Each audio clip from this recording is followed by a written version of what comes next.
Now, to start out the month, with respect to your love life, you're going through something, or your relationship is going through something. And the Nine of Swords is a card of worry. You're worried about something. I mean, you've had some sort of disappointment. I don't know if it is a miscarriage, or there's been a death or a failure of some sort within your relationship or with your loved ones. But you're feeling a feeling of despair and worry as we start off the month. But what's really interesting is what's crossing you is the Three of Cups. And this is a card of coming together and enjoying yourself with a group of people. And so I don't know if you've gone through a breakup, or there's been an argument, or very well someone may have died, and you're celebrating their life. But I don't know that I want to take it to that severe level. It definitely could have happened with some of you. But regardless of whatever this despair is, even if it's just a breakup and you're really missing someone, you're also choosing to go out and enjoy yourself and be with people that are supportive and who love you and are there, and you're going to have a good time. Now, if you look at your recent past, this is a card of complete success. I mean, it's the Ten of Pentacles. And so this is a card of being out and about in the community and surrounding yourself with people and doing business and making accomplishments happen. You know, feeling accomplished and proud and confidence and success in business. So you're coming from this place. But something serious has definitely happened, and you're worried about it, and it's affecting you. And I can definitely see that in these cards, this whole section here, which is really interesting because these are all such warm and inviting cards. So something happened, and you may be keeping it internal and going through this. You're going through something on your own, because externally you're out and about and you're with people and you're being merry and having fun. So something's going on. And if this is regarding a relationship, you're definitely missing somebody, and this is your near future. So you may have decided to really walk away from someone or something, and it's affecting you. And I mean, this card in your crowning position is a card of things falling apart and falling down, and it really is a card of kind of the dissemination of something, but also it leaves room for new growth and building a stronger foundation and starting again with a strong foundation. So just because you're going through something, if a relationship has ended or you're going through a really tough time in a relationship, sometimes that's good, and sometimes that's what is needed to build strength. But you've definitely decided to leave, or somebody has left. These are water, cups are water and emotion. So it could be a water sign that has left, or it could be just that you're feeling very emotional and are taking time for yourself to figure it out. So that's in your near future. It's kind of going to be the last half of April. But what's interesting is the foundation of your reading, and what's grounding your reading is the Knight of Pentacles.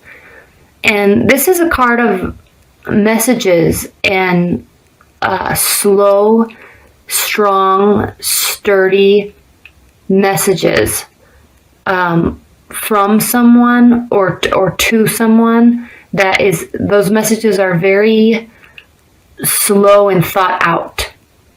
This energy is prepared, and this energy is willing and offering assistance and help. And it could be offering financial assistance or offering of a job or something like that. But I don't know that it's going to be you that's being offered that. But it's definitely an energy that's there, because you're coming from a place that's been very full and abundant. And maybe you were with somebody that was very successful and accomplished, and maybe that's ending. And you're taking it to heart, because we have 2 pentacles and we have 2 cups. But you yourself, you're going through something. All right. Now, what's even more interesting is how you're viewing the situation. And here's another cup. And this is can you see that? This is a energy of new beginnings. But there's kind of a divine being here that's offering this cup to you, but it's also being offered from above, not just only from it's kind of from some spiritual guidance, and it's something very full of love and full of emotion is being offered. And it's fresh, it's a new beginning. So this could be, and this is how you're viewing the situation. So you've definitely gone through a time where you're being very emotional and you're stepping away from a situation and really thinking and taking time and analyzing it. But it could be also that this is new. Maybe something new is coming into your life. You could have very well left somebody that is an earth sign. No, I don't think you left somebody that's an earth sign. I think that this is you. And there's something new on the horizon, but you're kind of not wanting to accept it yet because you're not fully ready. You still have to go through this. You're trying. I mean, you're out and about and you're putting your best foot forward and you have a big smile on your face and you are enjoying yourself with people, but you also have this time of solitude and leaving something behind, even though there's all these full cups here. And you see that. That's what's interesting, is that you see that and you know that it's there. You might just be a little fearful because this is still happening. Stuff's still falling into place. All right. Now, how the other person views the situation, or how the world views the situation, is the King of Swords. And this energy it's an energy of, it's a very strong energy. It's an energy of lots of connections and authority, very smart. It's a card of jurisdiction and law and legal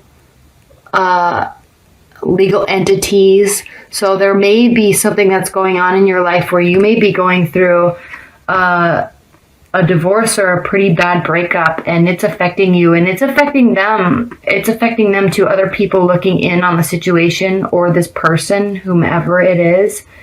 And it could be something like a divorce that you're going through. It's really affecting you.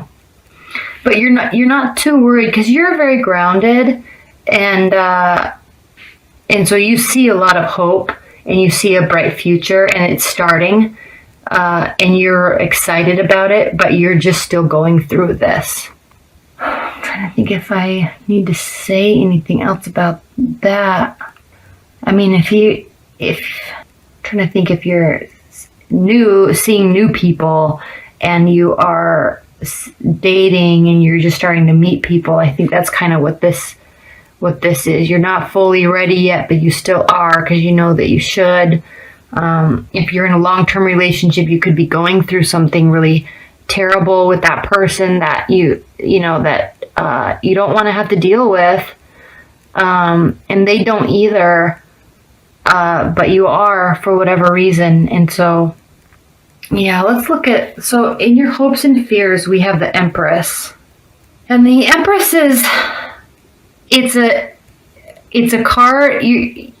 You're fearful because this is a card of taking initiative and action, but it's also a card of doubt and unknown, things of the unknown.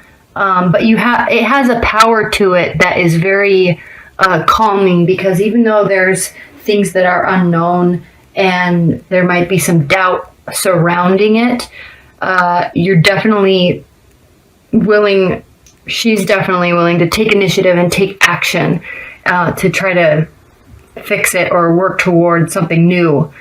So that's kind of a really interesting card to have in your hopes and fears, because something very well could be ending or about to end, and you're sensing it and you're afraid, and you don't really know how to handle it. But what you're doing is going out and just putting your best foot forward and moving forward. And that's perfect. So you're hopeful, but you're also fearful. Usually this is a card of one or the other. It's hope or fear of the situation, but you're really in the midst of it and feeling it all. And then right here we have the Seven of Wands, which is, it's a very defensive card. You're defending yourself, or they are defending themselves. So there's some, I don't want to say arguments, because it's not really arguments, but there's a sense of defense in that card. So there could be lots of, like, even if it's around there's a lot of negotiations and it's competitive, and so you're fighting for the successful outcome, and you're prepared. You're standing higher, and you have a good view of the plane and what's coming at you, and you're definitely prepared and you're armed, but you're also having to defend your position. Wow, Taurus. I'm really curious to see and read your comments about the situation, about this reading. Please leave comments, because I'm very curious to see if this applies to you. And if it doesn't, please watch your rising sign and your moon sign, because it could be very much more applicable, because this is pretty specific, and I like to keep it general, but the way these cards are laid out, it's definitely a very specific type of situations and energies and outcomes. So I'm curious if this resonates with a lot of you, because I'm trying to keep it general, but it's also very specific. All right, Taurus. The Fairy Godmother. Gifts, talents, grace, and helpful lessons. This card offers last-minute rescues. When she turns up in our readings, good things may well be happening that we don't think we deserve, or that we do deserve but haven't thought to ask for. Almost always, she teaches us about giving and receiving unconditionally, helping us to open our hearts to love and acceptance. She sometimes showers us with abundance. Keep an eye out for unexpected good fortune, especially when you thought you saw bad luck headed your way. Remember to say thank you by passing a kindness on to someone else. Practice a little fairy godmothering yourself and see how enjoyable it is. Part of the fun of it is to do it so that the recipient doesn't know where the gift came from. The message here really, Taurus, is you're going through something, and don't forget, no matter how desperate or in feeling of despair that you have, or the worry that you have, or frustration, always remember that giving makes you feel better, and it's always needed from others, by others. And so one thing during this time that you're going to be going through in April, just be ready to be of service to others. And I know what I love about Taurus is they always are. They're very friendly and very warm and loving and caring. And so I know that you're going to do that, and it's probably going to really help you feel a lot better. And so just be prepared, and also be aware that people might be offering you assistance and guidance, and maybe this is a time where you're going to really accept it. And you normally do. You don't push it away anyway, so you normally do. So just be on the lookout for little things that you can do and that people are doing for you, and be thankful for them.